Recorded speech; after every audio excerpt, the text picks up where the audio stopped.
दो नौजवान सैयदना उमर रज़ी अल्लाह ताला अन्हो की महफिल में दाखिल होते ही महफिल में बैठे एक शख्स के सामने जाकर खड़े हो जाते हैं और उसकी तरफ उंगली करके कहते हैं, या उमर, ये है वो शख्स। सैयदना उमर उनसे पूछते हैं, क्या किया है इस शख्स ने? या अमीरुल मोमिनीन, इस शख्स ने हमारे बाप को कत्ल किया है। क्या कह रहे हो? उसने तुम्हारे बाप को कत्ल किया है?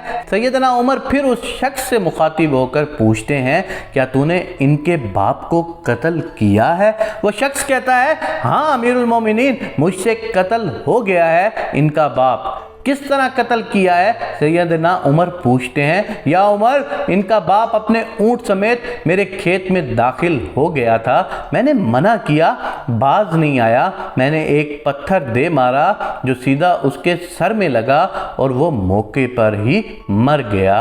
फिर तो तुम्हें कसास देना पड़ेगा, मौत है इसकी सजा। सैयदना उमर कहते हैं, ना फैसला लिखने की जरूरत है और फैसला भी ऐसा अटल कि जिस पर किसी बहस व मुबासे की भी गुंजाइश नहीं है। ना ही उस शख्स से उसके कुंबे के बारे में कोई सवाल किया गया, ना ही पूछा गया कि ताल्लुक किस कदर शरीफ खानदान से है, ना ही ये पूछने की ज़रूरत महसूस की गई कि ताल्लुक किसी मुअज़्ज़िज़ कबीले से तो नहीं, मुआशरे में क्या रुतबा या मकाम है। इन सब बातों से भला सैयदना उमर को मतलब ही क्या है? क्योंकि मामला अल्लाह के दीन का हो तो उमर पर कोई भी असरअंदाज नहीं हो सकता और ना ही कोई अल्लाह की शरीयत की तनकीद के मामले पर उमर को रोक सकता है। हत्ता के सामने उमर का अपना बेटा ही क्यों ना कातिल की हैसियत से आ खड़ा हो, कसास तो उससे भी लिया जाएगा। वो शख्स कहता है, ए अमीरुल मोमिनीन, इसके नाम पर जिसके हुक्म से ये जमीन व आसमान कायम खड़े हैं, मुझे सहरा में वापस अपनी बीवी बच्चों के पास जाने दीजिए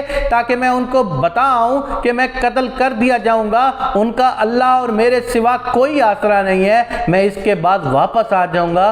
सैयदना उमर कहते हैं, कौन तेरी जमानत देगा कि तू सहरा में जाकर वापस भी आ जाएगा? मजमे पर एक खामोशी छा गई। कोई भी तो ऐसा नहीं है जो उसका नाम तक भी जानता हो। उसके कबीले, खैमे या घर वगैरह के बारे में जानने का मामला तो बात की बात है।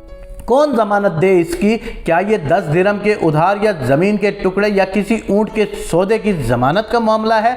इधर तो एक गर्दन की ज़मानत देने की बात है जिसे तलवार से उड़ा दिया जाना है। और कोई ऐसा भी तो नहीं है जो अल्लाह की शरीयत की तनकीद के मामले पर उमर से एतराज़ करे या फिर उस शख्स की सफारिश के लिए ही खड़ा हो जाए। और कोई हो भी नहीं सकता जो सफारशी बनने की सोच रखे। महफिल में मौजूद सहाबा पर एक खामोशी सी छा गई। इस सूरत हाल से खुद हजरत उमर भी मुतासिर हैं, क्योंकि उस शख्स की हालत ने सबको ही हैरत में डालकर रख दिया था। क्या उस शख्स को वाकई कसास के तौर पर कत्ल कर दिया जाए और उसके बच्चे भूखे मरने के लिए छोड़ दिए जाएं, या फिर उसको बगैर जमानती के वापस जाने दिया जाए? वापस ना आया तो मकतूल का खून राएगा जाएगा।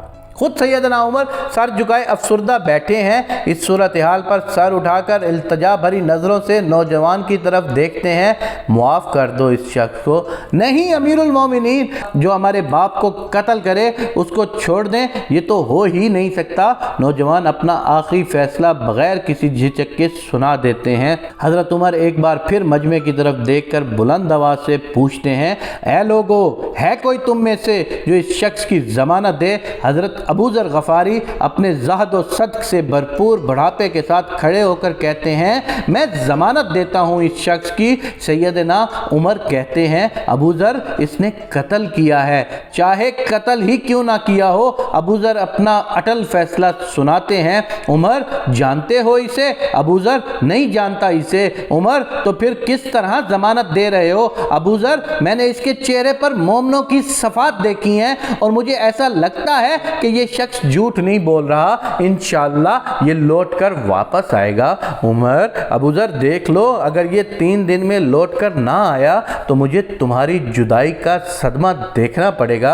अमीरुल मोमिनीन, फिर अल्लाह मालिक है। अबू ज़र अपने फैसले पर डटे हुए जवाब देते हैं। सैयदना उमर से 3 दिन की मोहलत पाकर वो शख्स रुखसत हो जाता है। कुछ ज़रूरी तैयारियों के लिए बीवी बच्चों को अलविदा कहने, अपने बाद उनके लिए कोई राह دیکھنے اور اس کے قصاص کی ادائیگی کے لیے قتل کیے جانے کی غرض سے لوٹ کر واپس آنے کے لیے، اور پھر 3 راتوں بعد عمر بھلا کیسے اس امر کو بھلا پاتے؟ انہوں نے تو ایک ایک لمحہ گن کر کاٹا تھا۔ عصر کے وقت شہر میں منادی پھر جاتی ہے، نوجوان اپنے باپ کا قصاص لینے کے لیے بے چین، اور لوگوں کا مجمع اللہ کی شریعت کی تنقید دیکھنے کے لیے جمع ہو چکا ہوتا ہے۔ حضرت ابو ذر غفاری بھی تشریف لاتے ہیں اور آ کر حضرت عمر کے ساتھ بیٹھ جاتے ہیں۔ کدھر ہے وہ آدمی؟ سیدنا عمر سوال کرتے ہیں۔ مجھے کوئی پتہ نہیں یا امیر المومنین، ابو ذر مختصر جواب دیتے ہیں۔ ابو ذر آسمان کی طرف دیکھتے ہیں جدھر سورج ڈوبنے کی جلدی میں آج معمول سے زیادہ تیزی کے ساتھ جاتا دکھائی دے رہا ہے۔ محفل میں ہو کا عالم ہے، اللہ کے سوا کوئی نہیں جانتا کہ آج کیا ہونے والا ہے۔ یہ سچ ہے کہ ابو ذر سیدنا عمر کے دل میں بستے ہیں۔ عمر سے ان کے جسم کا ٹکڑا مانگیں تو عمر دیر نہ کریں، کاٹ کر ابو ذر کے حوالے کر دیں، لیکن ادھر معاملہ شریعت کا ہے، اللہ کے احکام کی بجا آوری کا ہے۔ کوئی کھیل تماشا نہیں ہونے جا رہا، نہ ہی کسی کی حیثیت یا صلاحیت کی پیمائش ہو رہی ہے، حالات و واقعات کے مطابق نہیں، اور نہ ہی زمان و مکان کو بیچ میں لایا جانا ہے۔ قاتل نہیں آتا تو ضامن کی گردن جاتی نظر آ رہی ہے۔ مغرب سے چند لمحات پہلے وہ شخص آ جاتا ہے۔ بے ساختہ حضرت عمر کے منہ سے اللہ اکبر کی صدا نکلتی ہے، ساتھ ہی مجمع بھی اللہ اکبر کا ایک بھرپور نعرہ لگاتا ہے۔ حضرت عمر اس شخص سے مخاطب ہو کر کہتے ہیں، اے شخص، اگر تو لوٹ کر نہ بھی آتا تو ہم نے تیرا کیا کر لینا تھا؟ نہ ہی کوئی تیرا گھر جانتا تھا اور نہ ہی کوئی تیرا پتہ جانتا تھا۔ امیر المومنین، اللہ کی قسم، بات آپ کی نہیں ہے، بات اس ذات کی ہے جو سب ظاہر و پوشیدہ کے بارے میں جانتا ہے۔ دیکھ لیجئے، میں آ گیا ہوں اپنے بچوں کو پرندوں کے چوزوں کی طرح صحرا میں تنہا چھوڑ کر، جدھر نہ درخت کا سایہ ہے اور نہ ہی پانی کا نام و نشان ہے۔ میں قتل کر دیے جانے کے لیے حاضر ہوں۔ مجھے بس یہ ڈر تھا کہیں کوئی یہ نہ کہہ دے کہ اب لوگوں میں سے وعدوں کا ایفا ہی اٹھ گیا ہے۔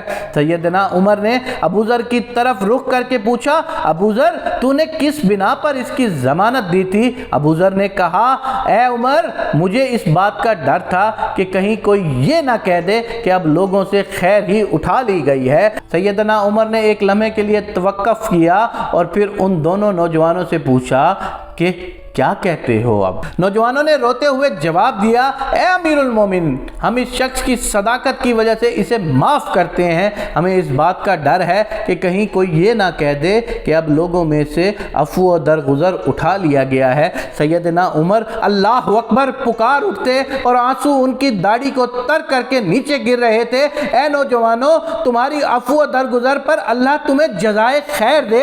اے ابو ذر، اللہ تجھے اس شخص کی مصیبت میں مدد پر جزائے خیر دے، اور اے شخص، اللہ تجھے اس وفائے عہد پر صداقت پر جزائے خیر دے، اور اے امیر المومنین، اللہ تجھے تیرے عدل و رحم دلی پر جزائے خیر دے۔ محدثین میں سے ایک یوں کہتے ہیں، قسم ہے اس ذات کی جس کے قبضہ قدرت میں میری جان ہے، اسلام اور ایمان کی سعادتیں تو عمر کے کفن کے ساتھ ہی دفن ہو گئی تھیں۔